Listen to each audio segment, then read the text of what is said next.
Guys ఈరోజు topic ఏంటంటే 2.5 kilometres just 12 మినిట్స్లో ఉరికాను. హాయ్ గైస్, 20 days రన్నింగ్ ఛాలెంజ్లో డే 9. గైస్ ఈరోజు టాపిక్ ఏంటంటే 2.5 కిలోమీటర్స్ జస్ట్ 12 మినిట్స్లో ఉరికాను. స్క్రీన్ పైన వేస్తున్నా చూడండి గైస్. 2.5 కిలోమీటర్స్ ఈ డాంబర్ రోడ్ పైన ఉరికాను. అర్థమైందా? మీరైతే ఉరకకండి డైలీ 2.5 కానీ 3.5 కానీ, జస్ట్ 2 kilometers ఉరకండి చాలు. 2 kilometers అన్న 1.5 అన్న ఇంతే ఉరకండి. కానీ మెయిన్ రోడ్ పైన మీరు ఎక్కువ ఉడకారనుకో కీళ్ళు కంపల్సరీ వస్తాయి. మీరు దీని మీద ఇప్పుడు 5 kilometers అనేది కొట్టారనుకో డైలీ, మీకు కంపల్సరీ కీళ్ళు వచ్చే అవకాశాలు కంపల్సరీ ఉన్నాయి. అలాగే మజిల్ పెయిన్ కూడా వస్తుంది. ఓకేనా? మీరు ఉరకండి. ఏ రోడ్డు పైన అంటే మట్టి రోడ్డు పైన ఉరికితే మీకు కాళ్ళు సేఫ్గా ఉంటాయి, కీళ్ళు నోయకుంటుంటాయి, అలాగే మజిల్ పెయిన్ కూడా రాదు. మీరు డైలీ 5 kilometers అనేది ఈ రోడ్డు పైన చేశారనుకో కంపల్సరీ మీకు కీళ్ళు అనేవి వస్తాయి, అలాగే మజిల్ పెయిన్ కూడా వస్తాయి. అర్థమైందా? మీకు ఫ్యూచర్లో కూడా బాగా ఎఫెక్ట్ పడుతుంది మీ కాళ్ళకి. ఓకేనా?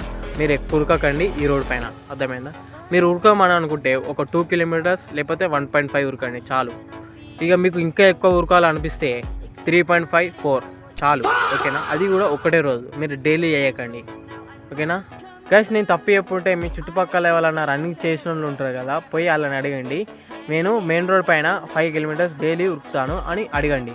అడిగితే వాళ్ళు ఏమని చెప్తారంటే, మీకు కీళ్ళు వస్తాయరా, మజిల్ని వస్తాయరా, ఎక్కువ ఉరకకండిరా మెయిన్ రోడ్ పైన అని అంటారు. మీరు ఉరకాలని అనుకుంటే మట్టి రోడ్డు పైన ఉరకండిరా అని అంటారు. అర్థమైందా? నేను చెప్పేది కూడా అదే, మీరు మట్టి రోడ్డు పైన ఉరకండి. అర్థమైందా? మీరు ఈ డాంబర్ రోడ్డు పైన ఉరికారనుకో కంపల్సరీ వస్తాయి. చేయకండి గైస్, మీ మంచి గురించే చెప్తున్నా.